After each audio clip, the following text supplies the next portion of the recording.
वज़ीर आज़म शहबाज शरीफ से Pakistan peoples party के वफ़द की बिलावल भुट्टो ज़रदारी की क़यादत में मुलाकात। वज़ीर आज़म ने कहा कि पाकिस्तान पीपल्स पार्टी हुकूमत की अहम इत्तेहादी जमात है, मुल्की मईशत के इस्तेहकाम के लिए हुकूमत के हर इक़दाम में साथ दिया। वज़ीर आज़म ने बिलावल भुट्टो की पार्लियामेंट में दी गई तजवीज़ चार्टर ऑफ पार्लियामेंट को सराहा और इस बात का इजहार किया कि इससे जमहूरियत और पार्लियामेंट मज़ीद मजबूत होंगे।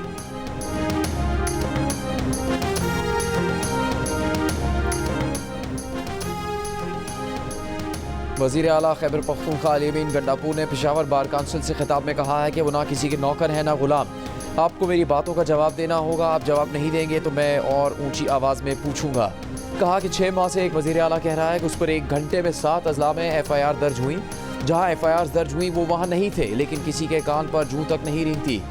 जब वो ललकारें तो उनकी बात पसंद नहीं आती। अगर पॉलिसी सॉफ्टवेयर अपडेट करने की है तो वो भी सॉफ्टवेयर अपडेट कर सकते हैं।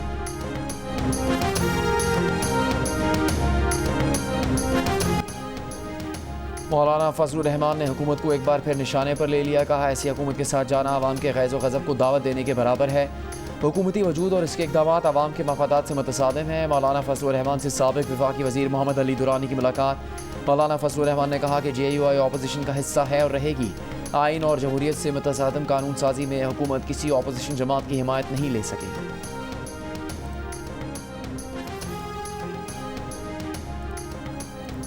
सुप्रीम कोर्ट को अपने हुक्म पर अमल दरामद कराने का इख्तियार नहीं है। अमल दरामद बेंच का इख्तियार आइन में कहाँ लिखा हुआ है? चीफ जस्टिस काजी फाइज ईसा के दियामिर भाषा मोहम्मद डैम फंड केस की रकम विफाक को मुंतकिल करने की दरख्वास्त की समाअत के दौरान रिमार्क्स। समाअत में एडिशनल अटॉर्नी जनरल ने इस्तदा की कि डैम्स फंड के पैसे विफाक और वापडा को दिए जाएं। चीफ जस्टिस काजी फाइज ईसा ने सवाल किया, डैम्स फंड्स में कितने पैसे हैं? वापडा के वकील ने कहा कि तकरीबन 20 अरब रुपए डैम फंड में मौजूद हैं।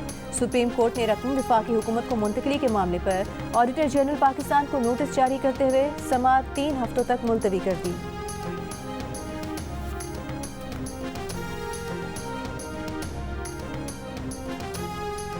वज़ीर आज़म शहबाज शरीफ से नॉर्वे में सिल्वर मेडल जीतने वाले स्ट्रीट चिल्ड्रन फुटबॉल टीम और मिक्स मार्शल आर्ट्स के खिलाड़ियों की मुलाकात। वज़ीर आज़म का कहना है कि पाकिस्तान में फ़ुटबॉल की तरक्की के लिए जामे प्लान के नफाज का आगाज़ करेंगे। फ़ुटबॉल की तरक्की के लिए हर मुमकिन इक़दाम किए जाएंगे। पाकिस्तान का फ़ुटबॉल वर्ल्ड कप जीतना मुश्किल ज़रूर है मगर नामुमकिन नहीं। मिक्स्ड मार्शल आर्ट्स से ताल्लुक़ रखने वाले खिलाड़ियों से वज़ीर आज़म ने कहा कि उनकी ख्वाहिश है पाकिस्तान के खिलाड़ी यूं ही आलमी मुकाबलों में मुल्क का नाम रोशन करते रहें। मिक्स्ड मार्शल आर्ट्स के शोबे से हुकूमत मुकम्मल ताउन करेगी।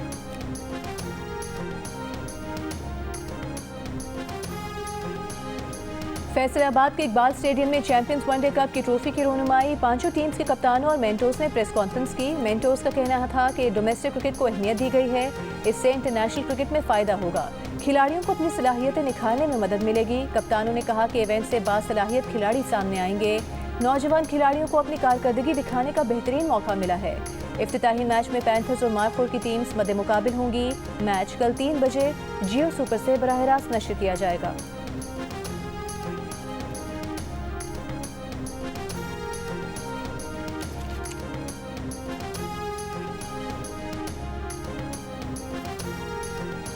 वज़ीर आला पंजाब मरियम नवाज ने पुलिस के लिए 1 अरब रुपए की ग्रांट की मंजूरी दे दी। पुलिस एहलकारों को फौरी बुलेट प्रूफ गाड़ियाँ और बुलेट प्रूफ जैकेट्स देने का हुक्म। सूबाई सरहदी चौकियों की तादाद बढ़ाने, बॉर्डर सिक्योरिटी चेक पोस्टों को मजीद मजबूत बनाने और जदीद तरबियत देने का हुक्म। ऑन ड्यूटी पुलिस एहलकारों के सोशल मीडिया के इस्तेमाल पर पाबंदी आयद। अमन और अमान से मुतालिक एक इजलास में वज़ीर आला पंजाब मरियम नवाज ने कहा कि जराइम पेश और समाज दुश्मन अनासिर के खिलाफ बिला इम्तियाज़ कार्रवाई की जाए। पुलिस चेक पोस्टों पर हमला करने वालों को ऐसा सख्त जवाब दे कि वो आइंदा हमले की जुर्रत न करें।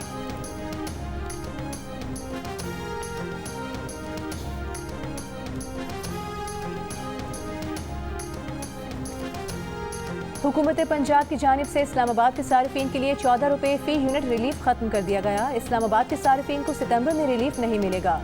आईएसको के मुताबिक बिलिंग सॉफ्टवेयर में तब्दीली के लिए भी अहकाम जारी। सहमाही एडजस्टमेंट के तहत कराची समेत मुल्क भर के लिए बिजली 1 रुपये 74 पैसे फ़ी यूनिट महंगी।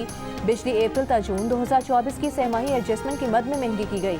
इजाफे की वसूली सितंबर से नवंबर 2024 के 3 माह में की जाएगी। इजाफे से सारिफीन पर 43 अरब 23 करोड़ रुपए का इजाफी बोझ पड़ेगा।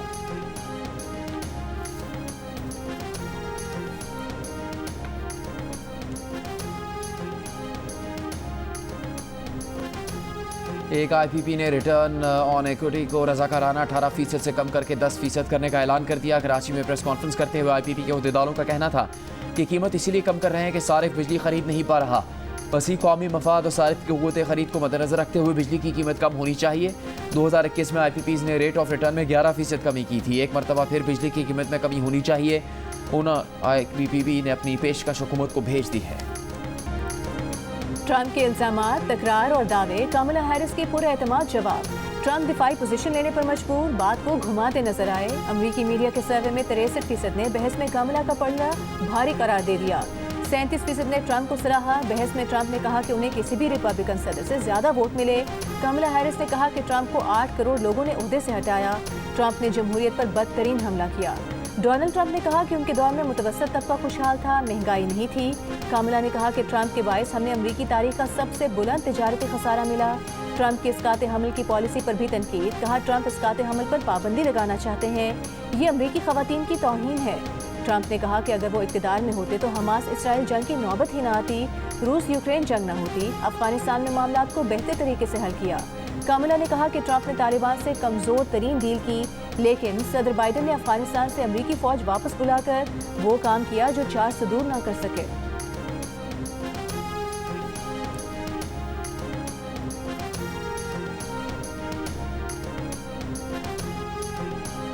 अमरीकी मीडिया कमला हैरिस और डोनाल्ड ट्रंप के मुबाहिसे के दौरान दावों का फैक्ट चेक सामने ले आया। कमला हैरिस ने कहा कि आज सदी में पहली मरतबा एक भी अमरीकी फौजी किसी जंगज़दा इलाके में फ़ाल ड्यूटी पर मौजूद नहीं। अमरीकी मीडिया के मुताबिक कमला हैरिस का दावा गुमराहकुन है। इराक में इस वक्त तकरीबन 2500 अमरीकी फ़ौजी मौजूद हैं। मुबाहिसे के दौरान ट्रंप का ओबामा केयर प्रोग्राम को बचाने का दावा। अमरीकी मीडिया ने ट्रंप के दावे को भी गुमराहकुन करार दे दिया। ओबामा केयर को मनसूख न करने की वाहिद वजह यह थी कि कांग्रेस के रिपब्लिकन अरकान 2017 में कानून ख़त्म करने के लिए काफ़ी वोट हासिल नहीं कर सके थे।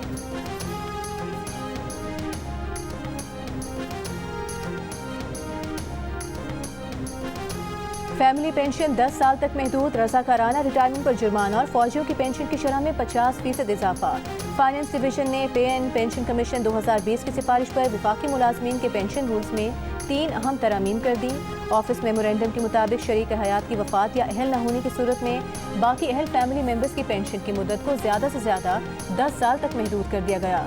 अगर मुतवफ़ी पेंशनर का बच्चा माजूर हो तो उसे ताहयात पेंशन मिलेगी। आर्म फोर्सेज और सिविल आर्म फोर्सेज के तमाम रैंक्स के लिए पहले से मौजूद पेंशनर के लिए पेंशन की शरह में 50% का इजाफा किया गया। तीसरी तरमीम के मुताबिक अगर कोई मुलाजिम 25 साल सर्विस के बाद रज़ाकाराना तौर पर रिटायरमेंट लेगा तो उसे पेंशन में 3% कटौती का सामना करना पड़ेगा।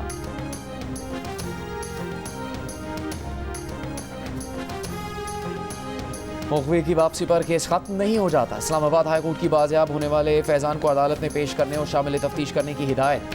केस में IG इस्लामाबाद की रिपोर्ट गैर तसल्ली बख्श करार। जस्टिस बाबर सत्तार ने कहा लोगों को उठाकर ले जाते हैं, फैमिलीज को धमकियां दी जाती हैं, किसकी गाड़ियां थी, आपको पता लगाना था, क्या पता चला? आपकी सलाहियत नहीं होती सच बोलने की, आप कह रहे हैं 17 साल वाला सच बोलेगा। IG इस्लामाबाद ने कहा फैजान के वापस आने के बाद 6 मरतबा SP, तफ्तीशी अफसर और SHO और उनके वालिद के पास गए। फैजान से मुलाकात नहीं करवाई गई।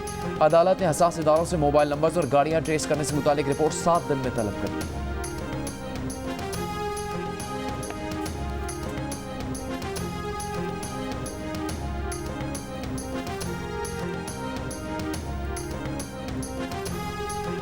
दादू के इलाके काछू में सैलाबी पानी में पोलियो टीम को मुश्किलात। खवातीन और मर्दों पर मुश्तमिल टीम सैलाबी पानी से गुजरकर पोलियो वैक्सीन के कतरे पिलाने जाने लगी। सैलाब का पानी UC साब रोड, ड्रगवाला और कमाल खान में जमा है। इंसदादे पोलियो के वर्कर्स का कहना है कि उनकी कोशिश है तमाम मुश्किलात के बावजूद बच्चों को पोलियो के कतरे पिलाएं।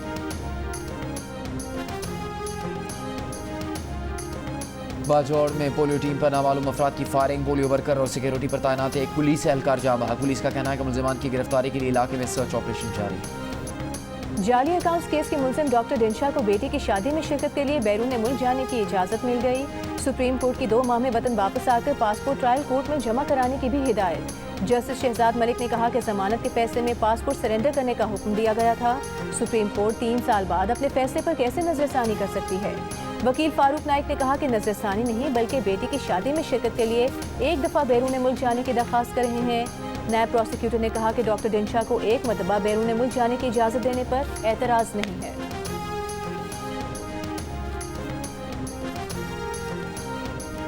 बानी पाकिस्तान कायद आज़म मोहम्मद अली जिन्ना का यौम वफ़ात। सदर मुमलिकत आसिफ अली जरदारी का बानी पाकिस्तान को खिराज तहसीन। कहा कायद आज़म ने हिंदुस्तान के मुसलमानों को एक झंडे तले मुत्तहिद किया। वज़ीर आज़म शहबाज शरीफ ने कहा कि आज हम कायद आज़म के सुनहरी असूलों को अमली जामा पहनाने के अहद की तजदीद करते हैं। वज़ीर आला पंजाब मरियम नवाज़ ने कहा कायद आज़म से मोहब्बत और अकीदत का तकाजा है कि उनके अफकार की पैरवी की जाए। Chairman Pakistan peoples party Bilawal Bhutto Zardari ने कहा कि हमें कायद आज़म के नज़रियात से असर नौ रुजू करने की ज़रूरत है।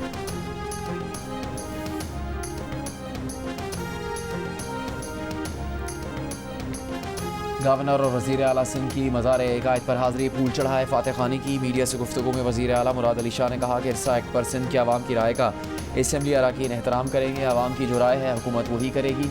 गवर्नर ने कहा कि कौम समझ रही है कौन मईशत को आगे बढ़ा रहा है और कौन जेल में बैठ कर नफरत का बयानिया आगे बढ़ा रहा है। ज़ाती रंजिशों को पीछे रखकर पाकिस्तान को अजीम मुमलिकत बनाएं। मज़ार इकायत पर तीनों मुसल्लह अफवाज के नुमाइंदों DG rangers Sindh major general Azhar Waqas ने भी हाज़िरी दी।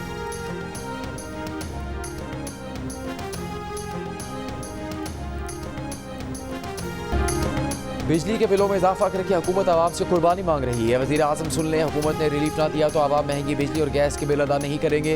अमीर जमात इस्लामी हाफिज़ नईम का रावलपिंडी में वर्कर्स कन्वेंशन से खिताब। कहा मुतालबात के लिए दिए गए 45 दिन पूरे होने वाले हैं। वो तसादुम नहीं पुरअमन जद्दोजहद के कायल हैं। आवाम के समंदर को कोई नहीं रोक सकता। 25 करोड़ आवाम अपना हक छीन कर लेंगे।